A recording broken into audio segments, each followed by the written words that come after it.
Welcome to the deep dive. Today we're tackling a question that's been around forever. Why do some nations become democracies and others, well, they end up under authoritarian rule? And we're diving into some research by Daron Acemoglu and James A. Robinson. Hmm. And they got this really interesting take on it Yeah. to bring economics into the picture. Yeah, it's refreshing, actually. We always hear about the historical reasons or the cultural differences or even ideologies. Mhm.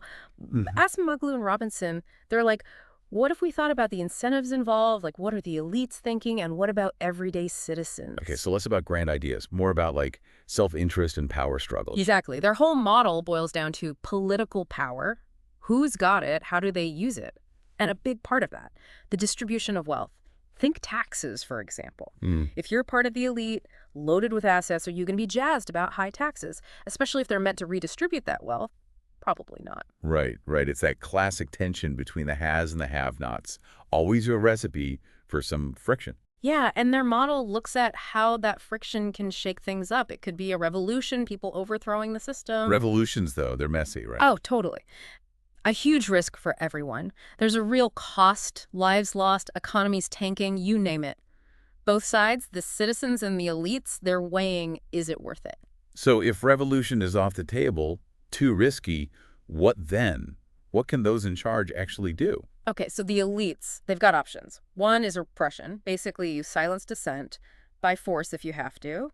Surveillance, cracking down on free speech, that sort of thing. Right, basically showing everyone who's boss. But that's got to cost something too, right? Oh, yeah. Repression isn't cheap. You need the resources, the manpower, and even then, there's always that risk of pushback, which just makes it even more expensive. Hmm. Then there are concessions. Give the people something to appease them. Like promising to tax the wealthy more, to fund social programs or something, Bingo.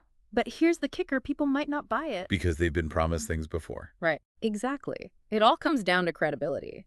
If the elites have a history of breaking promises, well, it's going to be tough to convince people that this time is different. It's kind of like they're playing poker, right? Who's going to blink first? But it's more than just a bluff. Acemoglu and Robinson, they give us this framework, this economic model to understand how this all works. They say there are really three big things that decide if a country goes a revolution route, if they're stuck with repression, or if they make that jump to democracy. Okay, so like a political equation, what are the factors we're talking about? The first one's pretty straightforward. The cost of a revolution, is it going to be relatively painless? Or a long, drawn-out fight? I mean, think about it. A quick coup versus a civil war that drags on for years and wrecks everything. Totally different ballgame. Makes sense. The stakes matter. What's the second one? Okay, so the second one is the cost of repression. Can the elites keep a lid on things without breaking the bank? Or is it a constant money pit? Imagine having troops everywhere, spying on everyone. That gets expensive fast. It's like trying to hold back a tidal wave, right? Constant effort. So we've got the cost for both sides. What's the third thing in this mix? This one you probably already guessed. Inequality.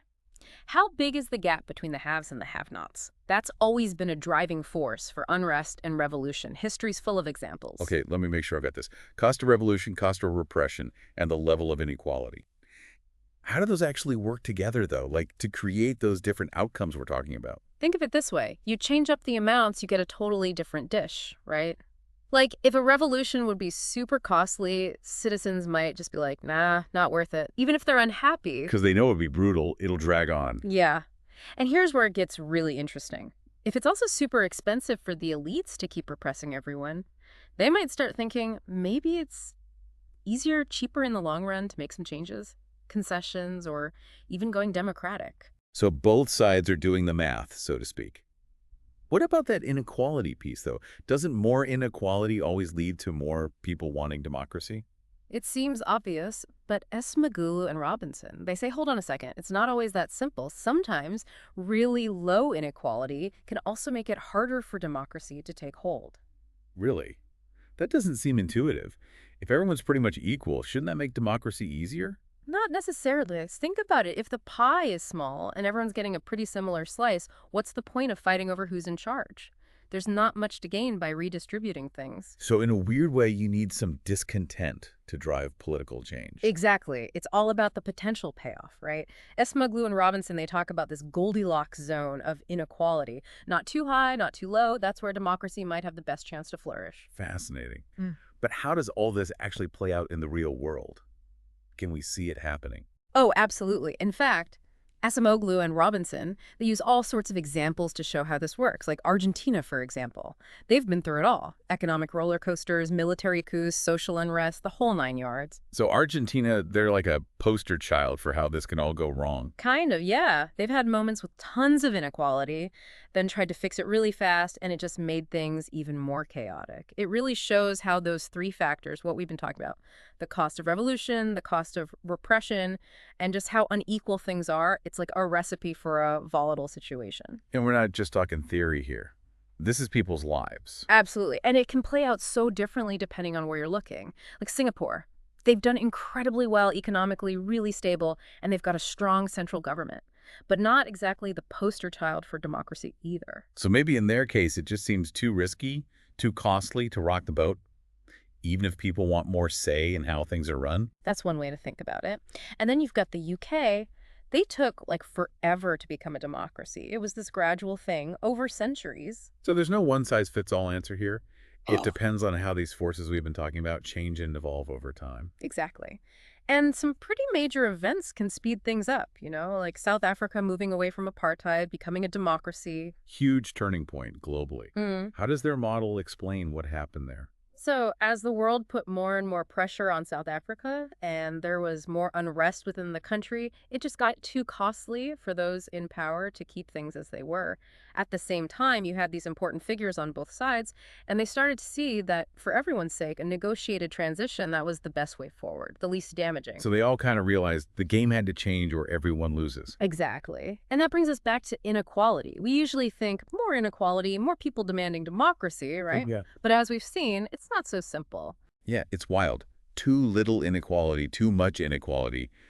Both can actually make it harder to get to democracy, right? Yep. Acemoglu and Robinson, they argue there's this sweet spot. They call it the Goldilocks zone of inequality, where there's enough difference that people want change, but not so much that the elites are going to go crazy trying to hold on to what they've got. So it's about finding that perfect balance. Mm-hmm. Then things can maybe shift towards democracy. Man, that's a huge idea. Changes how we think about supporting democracy around the world. Big time. It tells us just focusing on a good economy isn't enough. Got to make sure things are fair, that wealth is distributed in a way that makes sense. But then going for total equality, that might backfire too. Mind blown. This whole deep dive has been amazing.